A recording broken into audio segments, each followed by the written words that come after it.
Business news. దేశీయ stock మార్కెట్లు flat గా ప్రారంభమయ్యాయి. సెన్సెక్స్, నిఫ్టీ లాభ నష్టాల మధ్య ట్రేడ్ అవుతున్నాయి. హీరో మోటో కార్ప్, హిందాల్కో, కోల్ ఇండియా, హెచ్డిఎఫ్సి షేర్లు లాభాల్లో ట్రేడ్ అవుతున్నాయి. ఇన్ఫోసిస్, డాక్టర్ రెడ్డిస్ ల్యాబ్స్, విప్రో, బ్రిటానియా, హెచ్సిఎల్ టెక్ షేర్లు నష్టాల్లో కొనసాగుతున్నాయి.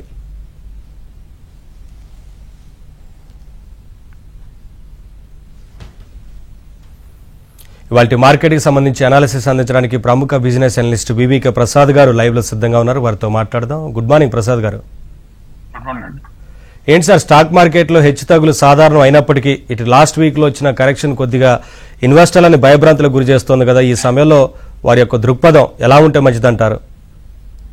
ఇప్పుడు దృక్పథం ఎలా ఉండాలంటే ఆశావహ దృక్పథం ఉండేవారు. ఈక్విటీ మార్కెట్లు అనేది ప్రపంచంలో కానీ ఏ దేశంలో జరిగేటువంటి బిజినెస్ కి రిఫ్లెక్షన్. కాబట్టి ఏం జరుగుతుందంటే ఈ రోజున కొద్దిగా కరెక్షన్ వచ్చింది కాబట్టి నేను బాధపడతాను అనుకుంటే ఎప్పుడు కలకాలం మెరుస్తూ వెలిగిపోతూ ఉండటం అనేది సాధ్యం కాదు. ఒక రోజులో సగకాలం మన పగలపూట, సగకాలం రాత్రి ఎలా ఉంటుందో స్టాక్ మార్కెట్ లో కూడా లాంగ్ టర్మ్ లో కనుక తీసుకున్నట్లయితే 50% ఆఫ్ ద డేస్ దాదాపుగానేమో కరెక్షన్ మోడ్ లో ఉంటుంది, మిగతా రోజుల్లోనేమో బాగుంటుంది. కరెక్షన్ మోడ్ అంటే ఏం చెప్పాలంటే ఎప్పుడు తగ్గినట్టు తగ్గితే మళ్ళీ పెరుగుతాయి కదా, పెరిగితే మళ్ళీ తగ్గుతాయి కదా అని అడుగుతూ ఉంటారు. ఎప్పుడు కూడా కరెక్షన్ అంటే మీనింగ్ ఎలా చెప్తారంటే టెక్స్ట్ బుక్ డెఫినేషన్ ప్రకారం మార్కెట్ లో వచ్చినటువంటి రీసెంట్ గా వచ్చిన పీక్ దగ్గర నుంచి 10% కరెక్ట్ అయిపోతే కరెక్షన్ అని చెప్తాం. అందువల్ల ఇప్పుడు చూస్తే కరెక్షన్ లోకి వస్తుందా అనే ప్రశ్న అయిపోయింది. అది మొన్నటి ప్రశ్న. ఇవాళ ప్రశ్న కరెక్షన్ లోనే ఉంది కదా, ఇక్కడతో ఆగుతుందా ఇంకా పడిపోతుందా అది మీకు తెలియదు, నాకు తెలియదు, ఎవరికీ తెలియదు. మనం చేయవలసిందల్లా ఏంటంటే గత అనుభవాల దృష్ట్యా మెరుగైన అవకాశాలు కల్పించుకోవడంలో మనమే చొరవ చూపాలి. అది ఎలా అంటే కనుక ఇప్పుడు మనకు చూస్తున్నట్లయితే దాదాపుగా 50% ఆఫ్ ద డేస్ లో కరెక్షన్ లో అంటే 10, 15, 20% కరెక్షన్ మార్కెట్ లో ఉన్నట్టుగా తెలుస్తున్న మనం ఆ రోజుల్లో కనుక ఇన్వెస్ట్మెంట్ చేసి ఉంటే మెరుగైన ఫలితాలు వచ్చాయా లేదా 1, 2, 3, 4 ఇయర్స్ ఉంచుకుంటే చూస్తే దాదాపుగా 94% ఆఫ్ ద కేసెస్ లో కేవలం ఇండెక్స్ కొనుక్కున్నా కూడా, అంటే ఈ రోజున మార్కెట్ అని జనరల్ గా మాట్లాడి అందులో మార్కెట్ తగ్గింది కదా అని భయపడుతుంటే ఆ మార్కెట్ నే కొనుక్కుంటే కూడా మీకు 12 to 13% వస్తే చాలు అనుకుంటే కనుక అందరికీ దాదాపుగా 94% ఆఫ్ ద కేసెస్ లో వచ్చింది. అంటే ఈ రోజు కొనుక్కోవచ్చు అంటే ఖచ్చితంగా కొనుక్కోవచ్చు. కాకపోతే మొత్తం పెట్టి వాడే కొనుక్కోవాలంటే మీ దగ్గర ఉన్న క్యాష్ లో కొంత మొత్తాన్ని పెట్టుకోవడం ఖచ్చితంగా కూడా సమర్థనీయం. ఇంకొకటే గుర్తుంచుకోవాల్సింటే ఇలా మార్కెట్ తగ్గినప్పుడు మన కంపెనీ పోర్ట్ఫోలియోలో ఉన్న బ్యాడ్ షేర్స్ ఎలాగూ తగ్గుతాయి, ఎక్కువ తగ్గుతాయి, గుడ్ షేర్స్ కూడా తగ్గుతూ వస్తుంటాయి. సో ఇటువంటి సమయంలో మనం ఏం చేయాలంటే ఈ సమయంలో మంచి షేర్లు కూడా తక్కువ రేట్లోకి వస్తాయి కాబట్టి బ్యాడ్ షేర్స్ ని ఎలిమినేట్ చేసి మన పోర్ట్ఫోలియో నుంచి ఎక్స్ట్రా డబ్బులు లేకపోతే ఆ డబ్బులు మంచి షేర్లో కనుక పెట్టుకుంటే మంచి షేర్ తక్కువ రేట్లో దొరికినట్టు ఉంటుంది. అందువల్ల this is like God sent opportunity అని చెప్పొచ్చు తప్పితే కంగారు పడవలసిన అవసరం ఉండదు. పైగా మార్కెట్స్ ఆల్వేస్ గో అప్. ఇండియాకి వచ్చేటువంటి అవరోధాలు ఏమి లేవు కాబట్టి నా లెక్క ప్రకారం భయపడక్కర్లా, అవకాశం కింద భావించాలి. ఉన్న క్యాష్ అంతటిని పోగు చేసుకుని కొద్దిగా గొప్ప ఇన్వెస్ట్ చేసుకోవాలి. మినిమం 25% ఈ వీక్ లోనే ఇన్వెస్ట్ చేయాలి. మరొక వైపు ఇండియాలో స్టాక్ మార్కెట్లు కరెక్షన్ మోడ్లోకి వచ్చాయని చెప్తున్నారు కదా. అయితే ఎఫ్ఐఐలు విపరీతంగా స్టాక్స్ నమ్ముతున్నట్లు తెలుస్తోంది. వీరందరికీ ప్రోద్బలం ఇచ్చేది అనలిస్టులు లేక రేటింగ్ ఏజెన్సీలు అయినటువంటి S&P కావచ్చు, CLSA, మోడీస్, అలాగే మోర్గన్ స్టాన్లీ వంటి దిగ్గజ అంతర్జాతీయ సంస్థలు. కానీ ప్రస్తుతం ఇందులో అనేక సంస్థలు ఇండియా పైన తిరిగి ప్రోత్సాహకంగా ఫలితాలుంటాయని ఎక్స్పెక్ట్ చేస్తున్నారు. దీన్ని ఎలా చూడొచ్చు అంటారు? ఒకటే గుర్తండి, దిగ్గజ ఫైనాన్షియల్ సంస్థలు చెప్పినా ఎవరు చెప్పినా కూడా వాళ్ళందరూ కూడా కస్టమర్స్ కి సర్వీస్ చేసి కస్టమర్స్ దగ్గర నుంచి ఇన్కమ్ తెచ్చుకుంటూ ఉంటారు.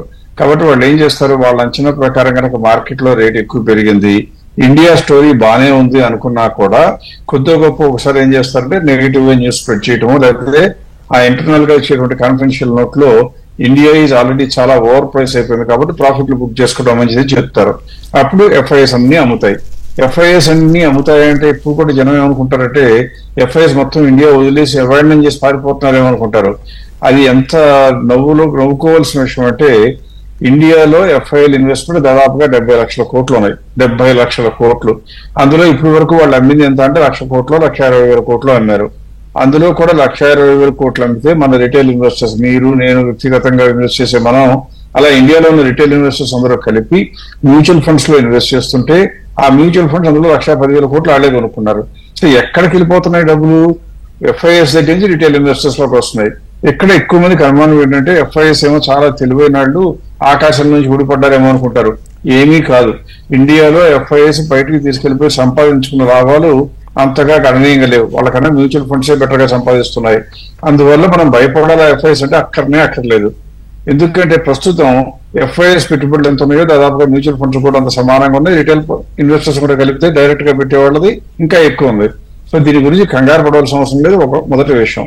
రెండవది, మొన్నటి వరకు వాళ్ళ కాన్ఫిడెన్షియల్ నోట్లో అమ్మమని చెప్పిన వాళ్లే సిఎల్ఎస్ఏ కానివ్వండి, మూడీస్ కానివ్వండి, మోర్గాన్ స్టాన్లీ కానివ్వండి, వీళ్ళందరూ కూడా ఒక ఎస్ఎన్పి ఇంకా చెప్పలేదు కానీ ఈ ముగ్గురు కూడా ఇండియా ఈజ్ ఓవర్ రేట్, మొన్నటి దాకైనా ఇండియాలో ఎక్కువ రేట్లు ఉన్నాయి కాబట్టి అమ్మేసి చైనా వెళ్ళిపోవడం మంచిదని చెప్పిన వీళ్లే వాళ్ళ నోటితోనే ఇప్పుడు మాట మార్చి ఏం చెప్తున్నారు, గ్యారంటీగా ఉండే గ్రోత్ ప్రాస్పెక్ట్స్ కనపడుతుంది ఇండియాలోనే కాబట్టి ఇండియా ఓవర్ వెయిట్ కొనుక్కోండి అంటున్నారు.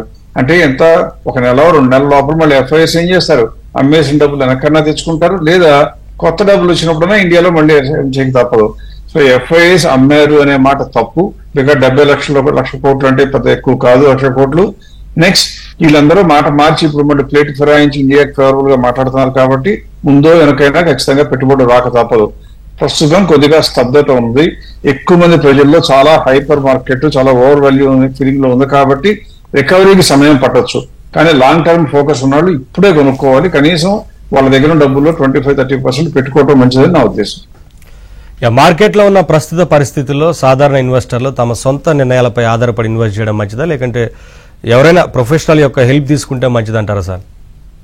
ఇప్పుడు ప్రొఫెషనల్స్ అని చెప్పగానే వాళ్ళు ఏమైనా దైవదూతలేం కాదండి. అంటే ఇప్పుడు కూడా మనం గుర్తుంచుకోవాల్సింది ఏంటంటే, మనకి సలహా చెప్పేవాడు ప్రతి ఒక్కడు కూడా మన క్షేమం కోరతాడా అంటే కోరకపోవచ్చు. ముందు అతని క్షేమం చూసుకుంటాడు, అతని డబ్బులు చూసుకుంటాడు, ఆ తర్వాత మీ క్షేమం. అందువల్ల కెపాసిటీ లేనివాడి మంచితనం, లేదా కెపాసిటీ ఉన్నా కూడా నైతికత లేనటువంటి తెలివైన వాడు, ఇద్దరు కూడా అనవసరం ఇన్వెస్టర్లకి. ఎందుకంటే ఒకవేళ నేనే తెలివైనండి అనుకోండి, ఇన్వెస్టర్ని ఎలా ఎక్స్ప్లాయిట్ చేయాలనుకుంటే నా మాట వినటం అనవసరం. అలా కాకుండా ఒకవేళ నేను తెలివి లేనివాడిని అనుకోండి, చాలా మంచివాడిని, నేను సలహా ఇవ్వాలి అంటే కెపాసిటీ లేనట్టు సలహా ఇన్వెస్టర్లకి చెరిపే చేస్తుంది.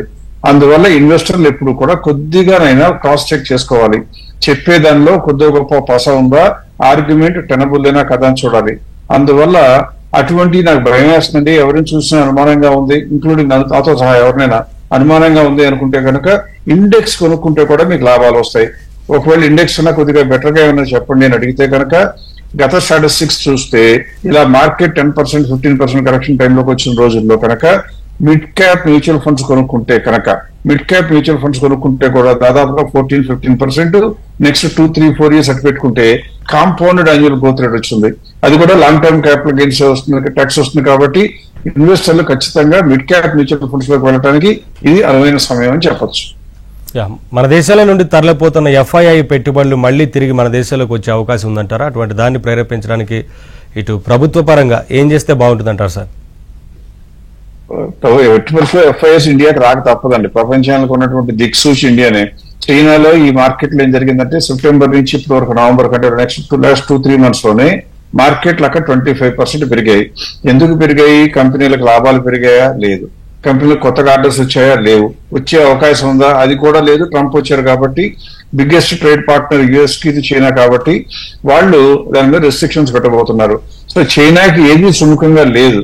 అయినా కూడా చైనా మార్కెట్లు ఎందుకు పెరిగాయి అంటే ప్రభుత్వం ప్రేరేపించినట్టుగా అక్కడ డబ్బులు లోన్లు తక్కువ రేటుకి ఇస్తాను, అదంతా కూడా కొద్దిగా నియంత్రితమైన పోకడలు ఉంటాయి కాబట్టి వాళ్ళకి ఇచ్చేసి ఆ డబ్బులు ప్రమోటర్లకు లోన్లు ఇచ్చి మీరు షేర్లు కొనుక్కోండి అంటే మార్కెట్ లో ఉన్న షేర్లు లాభాలు పెరగకపోయినా, ఆర్డర్లు రాకపోయినా, బిజినెస్ పెద్దగా అవకాశాలు లేకపోయినా ప్రమోటర్లు స్టేక్ పెంచుకోవడానికి డబ్బులు వాడితే రేట్లు పెరగ తప్పదు.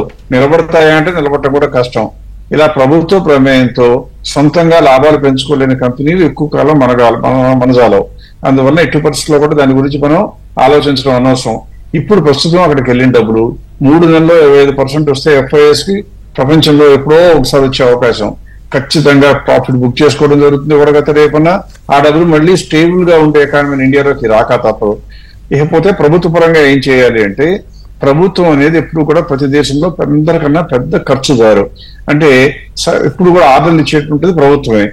ఏం జరిగిందంటే ఇండియాలో ఎలక్షన్ రావటం, తర్వాత మళ్ళీ స్టేట్ ఎలక్షన్ రావటం, ఇప్పుడు మళ్ళీ మహారాష్ట్రలో కూడా ఎలక్షన్లు ఉండటం, ఇలా ఎలక్షన్ల సీజన్ లో ఉన్న ఇయర్ లో ప్రభుత్వం తను చేయదలుచుకున్న క్యాపిటల్ ఎక్స్పెండిచర్ చేయలేదు. అందుకే ఫిస్కల్ డెఫిసిట్ మొత్తం సంవత్సరానికి మొత్తానికి ఎంత ఉండాలి అని ప్రొజెక్ట్ చేస్తే అందులో కనీసం సగం కూడా నవంబర్ ఎండింగ్ కావలేదు.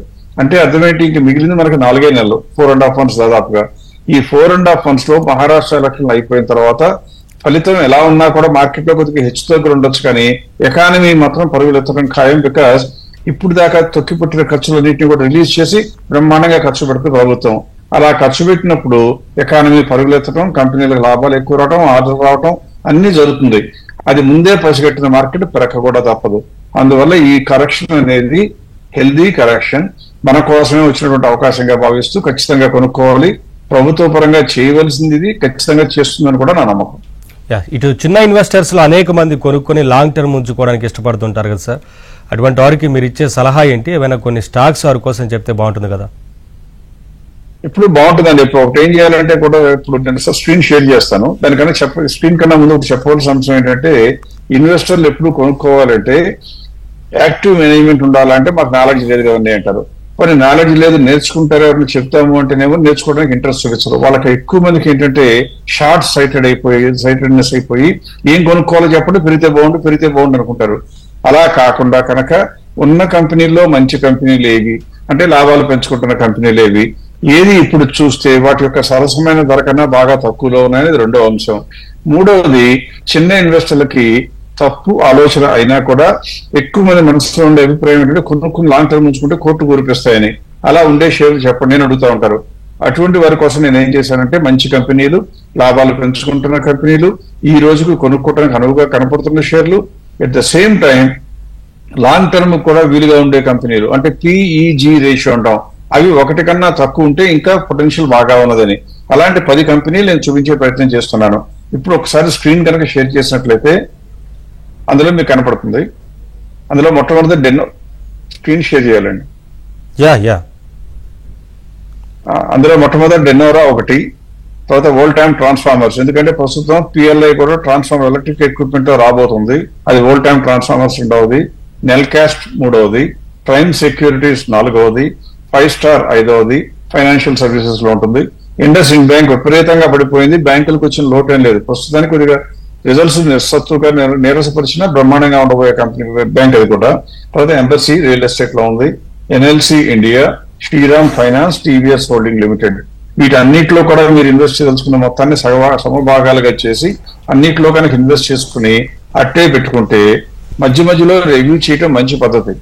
నాకు కెపాసిటీ లేదు, నాకు అందుబాటులో ఎవరు లేరు అంటే కూడా మిగతా పోర్ట్ఫోలియో కన్నా కూడా ఈ పోర్ట్ఫోలియో ప్రస్తుతానికి మంచిది. నా సజెషన్ అయితే మధ్య మధ్యలో 3 నెలలకు ఒకసారన్నా కంపెనీ చూసుకోవటం మంచి పద్ధతి. ఒకవేళ చూసుకోలేకపోయినా కూడా మామూలు పోర్ట్ఫోలియో కన్నా ఈ పోర్ట్ఫోలియో మీకు అవకాశాలు బాగా ఎక్కువ ఉంటాయని ప్రకారంగా నమ్ముతున్నాను. అందువల్ల ఈ కంపెనీ కొనుక్కోవటం మంచిది. Thank you sir, thanks for joining.